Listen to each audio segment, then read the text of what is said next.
Welcome to the Banker Lamp. Please enjoy the video. In this video, I will explain how to cam a Ram 1500. This guide covers the entire process, from initial preparation to the final engine startup. We will discuss the essential tools you need and the critical steps for a successful camshaft swap.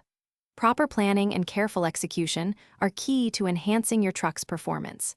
Let's get started on transforming your Ram 1500. Before beginning, ensure your vehicle is cool and on a level surface. Disconnect the battery for safety and drain the engine oil and coolant.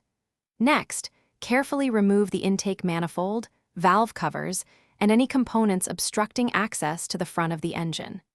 This exposes the timing chain and the area where the camshaft resides, preparing for the next steps. With the engine open, remove the old camshaft and lifters, paying close attention to their orientation. Lubricate your new camshaft and lifters thoroughly before carefully sliding them into place.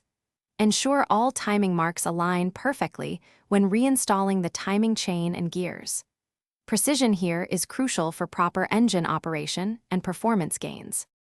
Now, systematically reassemble all engine components, ensuring every bolt is torqued to specification. Refill the engine with fresh oil and coolant, then reconnect the battery. The first startup is critical. Listen for any unusual noises and check for leaks. Follow the camshaft manufacturer's break-in procedure carefully to ensure longevity and optimal performance from your newly cammed Ram 1500. Thanks for watching. If this was helpful, leave a like and consider subscribing. See you next time.